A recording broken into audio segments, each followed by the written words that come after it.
as long as people will come in, I think that we should start, you and me, Philip, with just a little introduction, because you're going to be the main story for today. We are super excited. So for you who haven't met me, my name is Mattias Meitzinger. I work at Teamtailor today. And the last 3 years, I've been focusing on attraction, talent acquisitions, and a lot with employer branding. So I'm super excited to hear your thoughts about employer branding, and I know that you're working very, very hard on that at Crosiette today. And I know that you're using Teamtailor today as a provider for the recruitment and employer branding platform. Yes. But the most important thing is the organization and how you work internally. So I'm super excited to learn more about that. Yeah. And let us jump over to Philip. What's going to be your perspective and your type of questions for today? Yeah, so for who don't know me, my name is Philip Håkansson. I worked at Eletive for about 3 years. We work a lot to really help companies drive engagement and also support self-leadership. And I know that Elin also use Eletive as well. So really looking forward to hear how you actually work with it, because really involving employees and with engagement and self-leadership can be challenging. So I'm really looking forward to hear more about that. So basically I'm the dream customer because I work with both of you. Yes. You are. No, but so it's fun and games. But really, let's also start with just an introduction about your journey and who you are. That's the most fun. Of course. My name is Elin, of course, as you may have seen in the introduction and everything. And I'm actually want to start this presentation of myself with backing it up about 10 years. And so 10 years ago, I moved here to Malmö from Stockholm and started. Welcome. Thank you. And then I started to studying career guidance. Okay. And that is basically why are people choosing the type of works that we are actually want to work with, and also what are the motivational factors at employees and everything. So some part of that period of time, my interest and maybe kind of obsession in employer branding, or maybe more of a motivational factors in employees began. And after that, I actually have worked as a job coach and also recruitment consultant, also head of department. And now I am at Crosette as the CEO. Not CEO, sorry. Wishful thinking. It's just three letters. Exactly. I actually hate this title, sorry to say, but it's very hard to pronounce. But it's COO, Chief Operating Officer. Yes. All right. So you've gone from job coach, working with individuals, and now more of a helicopter perspective, if you would say that. Yeah, exactly. So that maybe it drives us to what is Crosette? Yeah, that's a good question. Yeah. And let's start with actually asking the audience if you have heard about Crosette before. So we're going to use Mentimeter today. I know that a lot of people have tried it out before. But this is a way for us to include you guys in the conversation as well. So we're going to have a few questions how you work today at your organization. Also reflect a little bit about that and learning more about how you guys are doing. So feel free to scan the code with your phone if you would like to use that. Or you can also go into menti.com on your web browser to open up a window so you can join us in this conversation. So I see some hearts popping up, so people are jumping in. But before we do that, so people have some more time, it's so fun to hear that you started as a job coach and now kind of do that, but with groups instead somehow. Yeah. Would you what are the main things that you got from working as a job coach? I would love to just hear just a few thoughts about that. Well, the main thing is to understand what that okay, it sounds maybe simple, but it's basically to understand that people are different and that different people need different ways of working or different processes to have them motivated during a longer time. And it's also the knowledge of seeing that maybe small interactions or small actions can actually provide a very good result in the end, and it's a long journey. It's not like a thing that we do in a week, or that it's actually more of a longer period of time. And many small actions to get a big result and big impact. I hear you. So I think that most of you have joined us on Menti. So let's kick off to the next slide so we can see how many of you guys have actually heard about Crosette before. So we're going to give you a few minutes so we can see the answers popping in. It's always fun to see how it changes the slides. Yes, it's very A few people recognize the brand, I see. A lot of people doesn't know about Crosette. No, I'm not surprised. Even more fun that you guys joined, even though you haven't heard about the brand. Exactly. No, I'm not very. This is still popping up, but I'm not very surprised. And this is actually one thing, as you said. This is actually one thing that I like about this brand. It's we have some numbers to work with here, of course, to be better. And that's a very fun journey actually, to also make an awareness of the brand. Yeah. So if you would meet any one of these people at the street, and they would ask you, okay, well, what is Crosette? What are you guys doing? Okay. So then I would say that Croisette is basically a rocket in a very gray and dull industry, also known as the commercial real estate industry. And this may sound like fancy words for some of you, and for some of you it makes total sense. But Croisette is a real estate advisory firm, and we offer advice in transactions, it's leasing, valuation, human capital, insurance advisory, and also property management. So it's basically we want to be a one-stop for a property owner, and we can offer all the services that's needed for a property owner. Which also means that maybe like everyone that's not in the commercial real estate business may not know what Crosette is. I know that in the cities that we have offices, and that we also have our clearly pink Teslas. There are some of us, even if they don't know the commercial real estate business, they know, okay, I've seen your cars. So that's also one way. It's fun though, because I talked with a relative of mine who's a bit older, and I was like, I'm gonna have this event, and we're gonna have the star of the show to tell us about their journey and so on, and this Crosette, and I was like, what? But you know those pink Teslas that you have seen? He was like, oh yeah, I know that, I've seen those. So okay, so they're working. So maybe we should have that as a question. Have you seen the Croisette's pink Tesla? Yeah, that's actually, maybe we should have that as a question, But there must be like a strategy why you chose to use that to kind of drive these pink Teslas. It feels like this is something in the brand, right? So what was the strategy there, and how would you say that it reflects the organization? Yeah, so it connects with, first of all, our CEO and founder loves pink.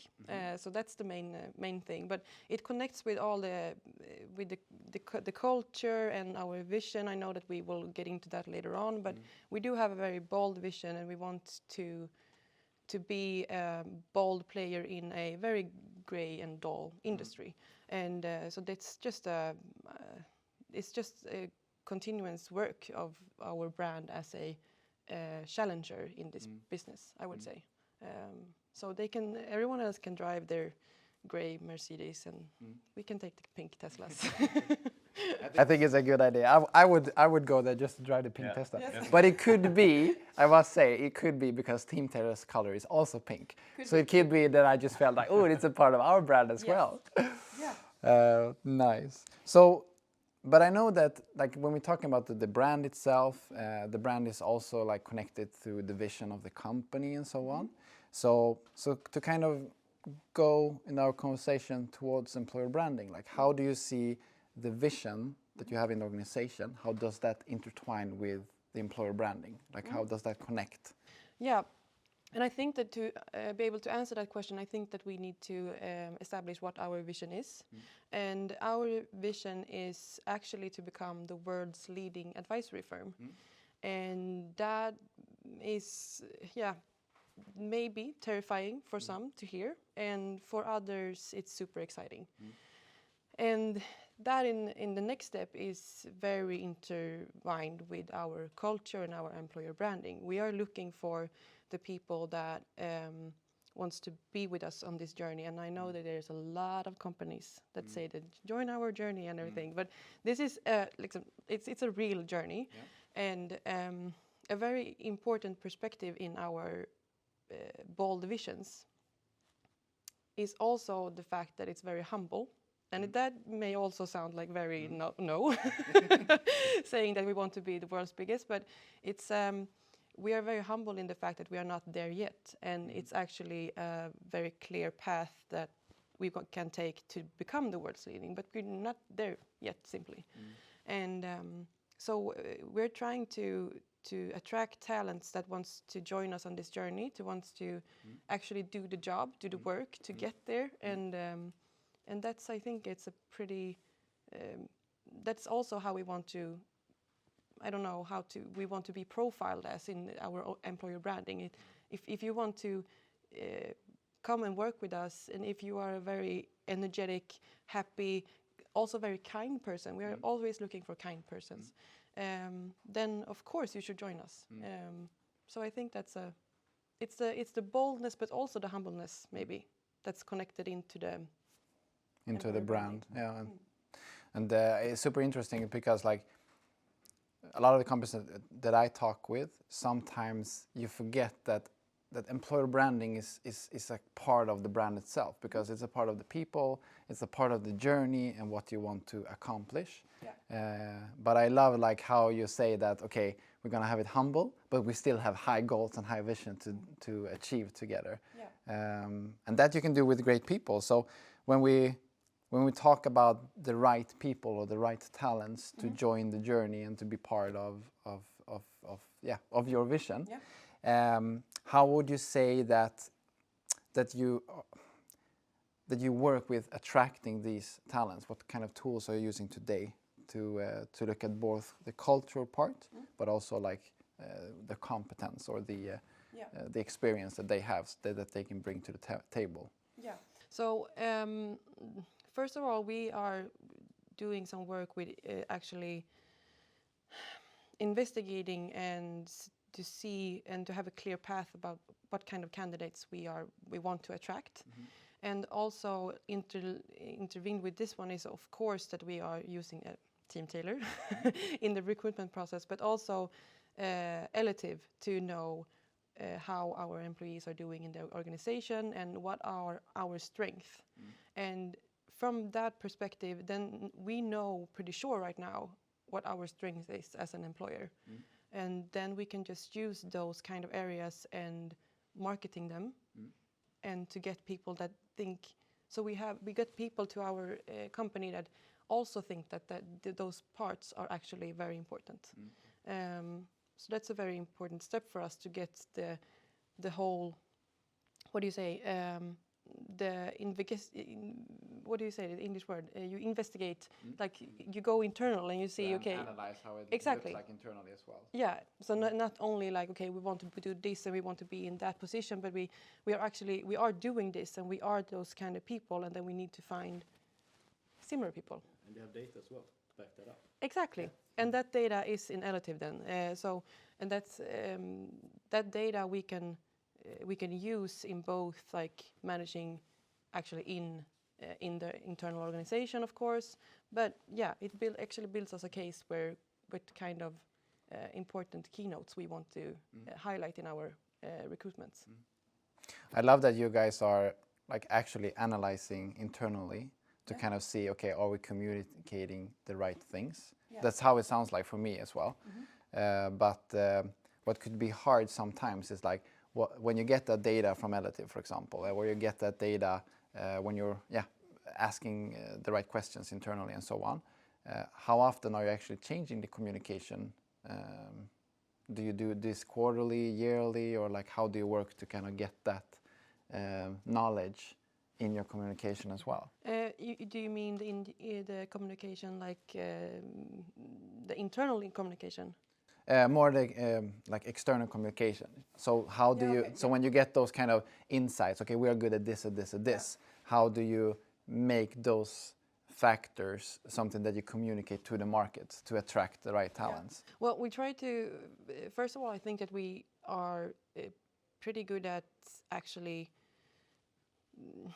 I know that our CEO also is in Eletive every single day, and that's maybe not like how it's supposed to be used, because it's overtime, but it's still we are keeping track on the numbers all the time, and that's luckily for us we have the situation where we want to have the points that are actually where we get highest points in Eletive is strategy, it's vision, it's meaningfulness, and participation.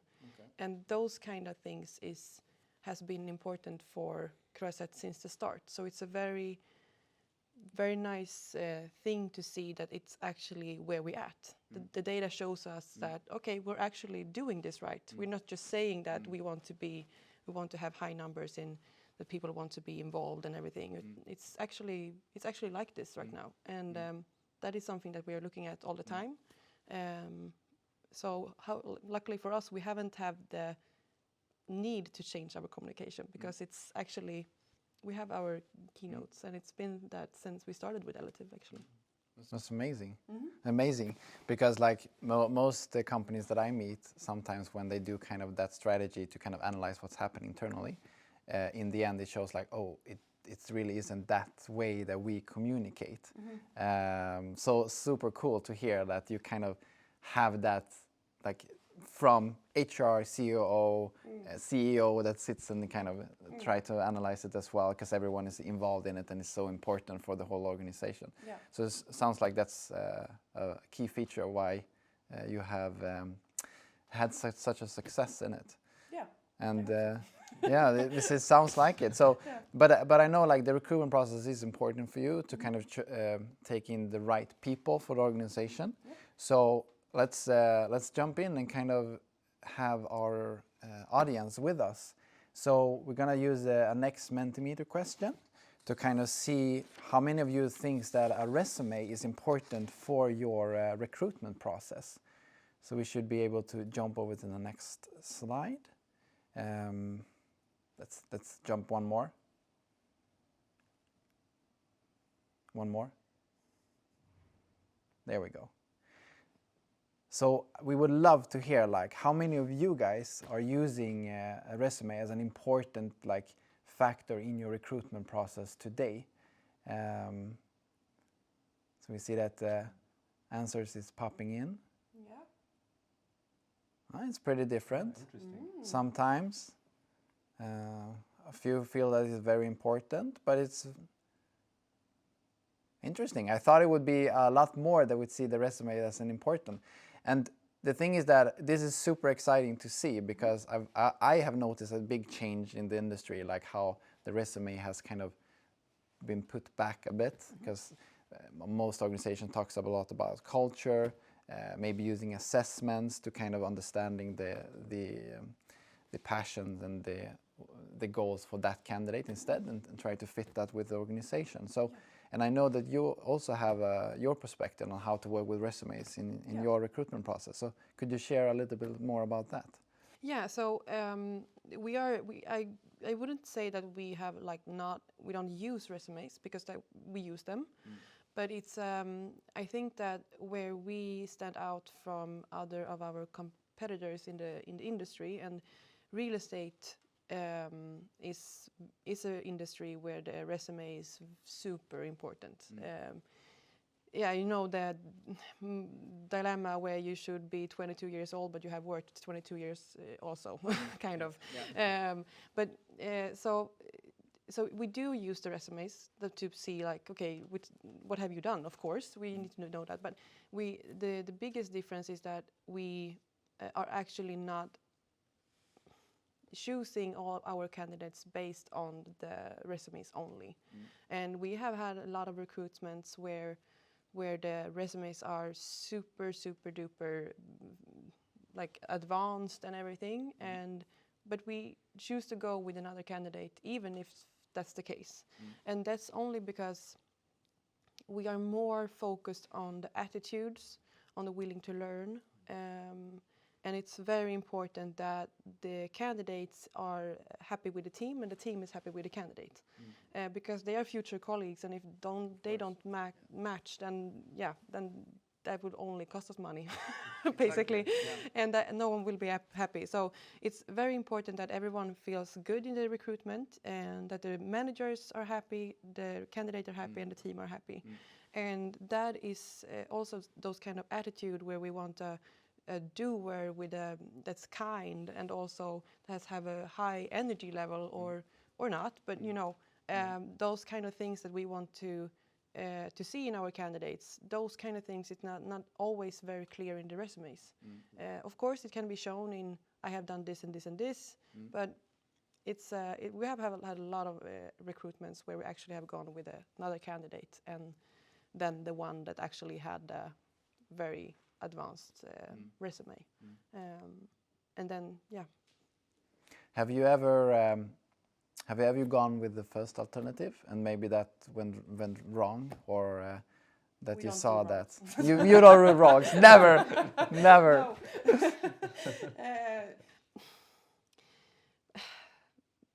Of course, I think, well, I don't have anyone in mind right now, but we're not flawless, of course. But I think that what we can see is more of the success in not being focused on the resume. We have had our average age in the company are 30 years old, and that's a very, very unusual in this business because, it's basically maybe more likely to be 50 in the industry if you see it generally. So we try to attract very young people, and with that said, it doesn't have to be a young people. Like we don't discriminate that you need to be young, but you can also be young in the fact that you haven't worked with real estate. Like the age is not the thing. It's more like we want to have people that maybe wants to take the next step and maybe are completely new in real estate or whatever and want to learn. So I don't think I don't have an example in mind where it actually went wrong. I just have a lot of examples where it went really good. But it sounds like because you have invested so much both time, efforts, working with like providers like us and so on to kind of make sure that the recruitment always ends up with a good experience and ends up with the brand that you talked about, the humbleness, the vision, the hunger to drive and learn more, and so on. So with that said, like how do you engage the different like how do you work in the recruitment process together with the organization? Like who are responsible for recruiting process? How does that work for you guys? Well, at Crosiette, it's very important that everyone is involved in the recruitment process, and with everyone. And when I say everyone, I mean it's the managers, of course, but it's also the team. So in a lot of recruitments, we have it actually looks a bit different from now and then, but we have some recruitments where like the team gets to meet the candidate very, very, very early, and just to know like does the chemistry work here or not. And I just know that if with my own team, I try to get my team members to see the new candidates as soon as possible, also, just to see if this matches or not. And we actually work with. We have one business area that's called human capital, and that's basically our own recruitment firm. They work with interim solutions, and they are like focusing on the real estate industry. But we use them for all of our internal recruitments. As well, And so they are doing the recruitment process, but in that process is definitely the managers, the team members, and the candidates. So everyone's trying to be involved. Even the CEO tries to be involved. So yeah, we're trying to get the culture from, we're trying to show the culture very early on in the recruitment stage. And it's not, instead of saying, yes, we are very happy at this company, we're trying to show it instead. Because it can very easily be very empty words. And I said that before, but you know how many companies says, join us on our journey. It's, I don't know, we want to show them very early on that it's actually like this. It's not just come on in, Yes. see how the journey actually is, Exactly. not just like what we communicate and so on. It's exactly. there is a red thread. Yeah. Okay. Yeah. Yeah. Cool. And what I was thinking about, like, when you have that kind of recruitment process in the human capital, have you had issues with getting other people to kind of come to this first meetings with candidates, or everyone like, hooray, let's meet a new candidate, I have a lot of time, like how do you find the balance there? I'm sorry to say that I don't think that there's a lot of at our company that says I have a lot of time. But everyone is very keen about having people into the teams, and everyone, and I think we can actually see in the data from Eletive that we have a lot of our employees are they're very engaged, they are very focused, and they are coming with feedback, and they're coming with they just have they have a lot to say, and we are trying to listen. And I think that that is one thing, that they want to be involved and they want to see the candidate before. So it's not like some kind of decision made from the top and then it's just like, here you go, here's your colleague, you're going to work with this guy. And we want to do it the other way around. And so people are happily to join and to see to help out with the recruitments and everything like that. And but they don't have a lot of time though. But yeah.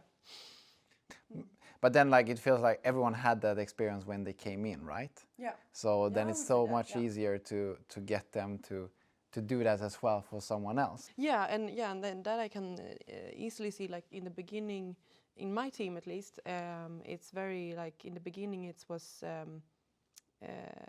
was like, okay, oh my God, are we going to join in this recruitment? Okay, do I have a saying in this? And now when I recruit, it's like, when do I have a saying in this? So it's more like and that's fine. That's how we want it to be.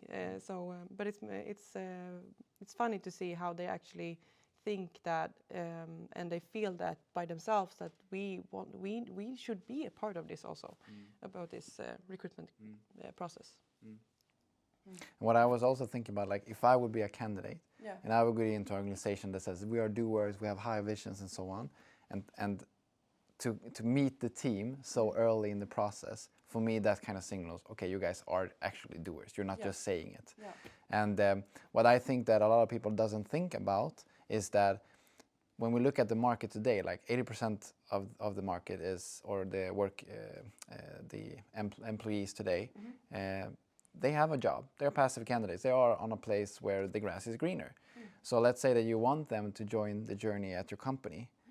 It's so much easier to sell in that vision together with the team, because they are the brand, the employer brand. That's not just something that you have strategically, decided this is what we should do. So I think this is a great example of that. Yeah. To just involve the audience again, we can ask them a question. How many of you are measuring engagement today in your organization?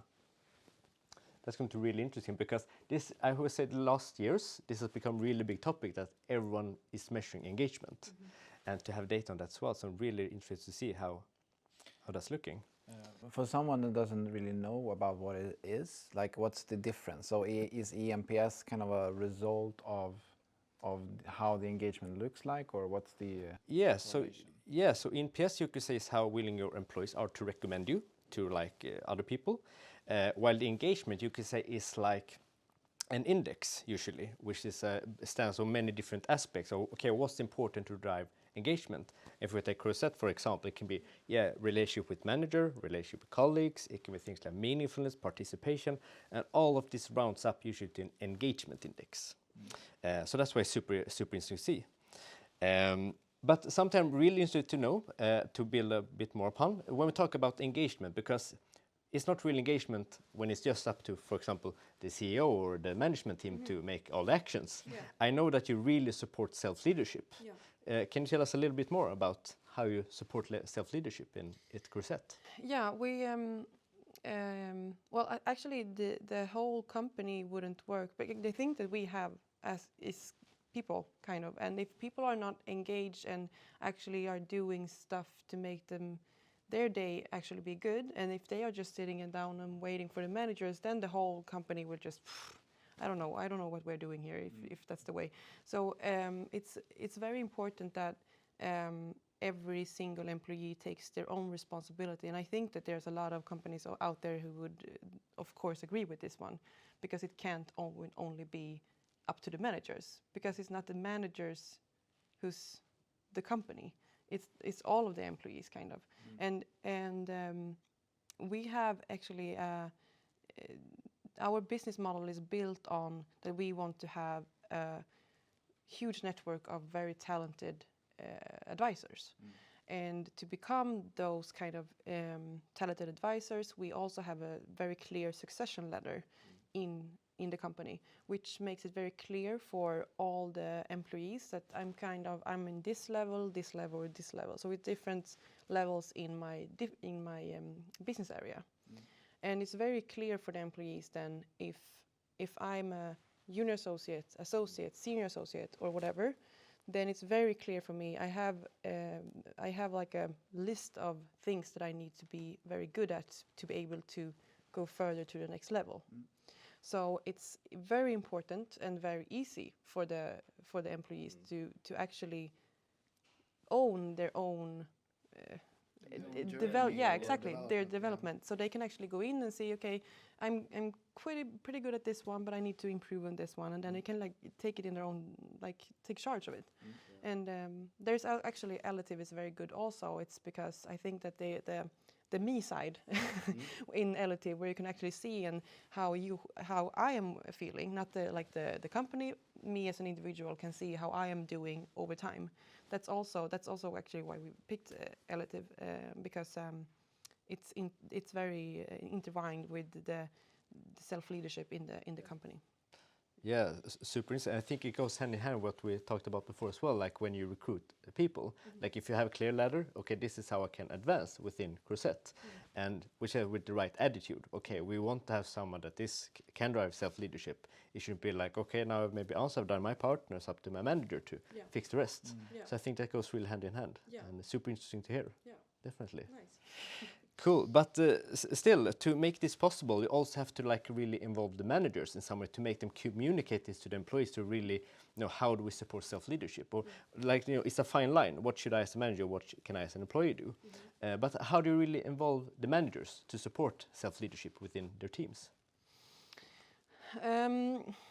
It's basically they are of course the ones who are closest to the employees in the organization, and I think that we are, like, it started from the beginning. It was always like this. It was always like when Per, our CEO and founder, started the company, it was always like, okay, but it needs to be very clear that we're going on a team-based focused. We're not doing like individuals, because in this business it's very, very common that it's more like every man for himself, kind of, even if you're in the same company. And Per wanted to do, our CEO wanted to do the other way around. So it's very like focused on the team. So all the managers they're very clear about that. And the managers was once an employee. No, but super interesting to hear, definitely. And thank you for sharing, Elin. I don't know, I would be interested to hear as well from everyone watching. Are there any things that you take with you from today's, we'll say, talk show? Super easy. I think you have a chat that you can just comment anything you want, if something you take with you. That'd be super interesting to hear. Yeah, we are actually taken with Mentimeter, so feel free to answer questions, what kind of takeaways you had, so we can see that on the screen together. No one takes anything. No one takes anything. It's fine.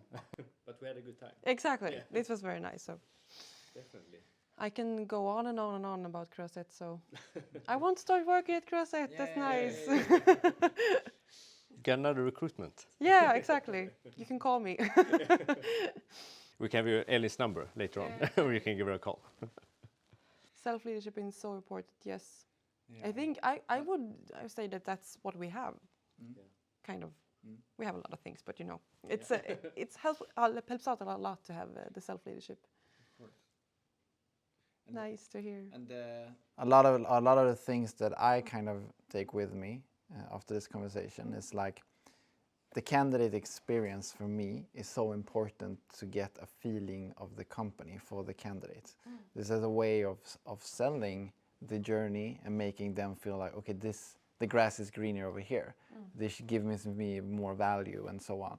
And I really think that it's inspiring to hear like how you include the team so early in the recruitment process, how you work internally with engagement to kind of understand like, do we actually do what we say that we are doing? So those are like the main key things that I bring with me that I think is super inspiring. So I'm not gonna say this in camera, but I also want to change. Exactly. It would be a pink, just a pink. Exactly, just another pink and a Tesla. No. Super interesting. Yeah, same. And what I really take with me is that like the entire journey really matters, but because we started talking about still matters like in the end. So when you get the right candidate with the right attitude, it's also easier to drive self-leadership and makes it possible for you to go on this journey that you have, and with the hybris goal as well, where you will sit in South Africa and have luxury breakfast every Monday. So yeah, super interesting to hear, definitely. All right. So, but really, like, big thank you for joining us and sharing your journey and the Croisette's journey, and a big thanks for you, Philip, and for us, and big thank you for Nils behind the screen as well, making sure that we kind of do this as professional as possible. And yeah, there's so many people behind this, but big thank you, everyone. Yes. All right. See you. Ciao.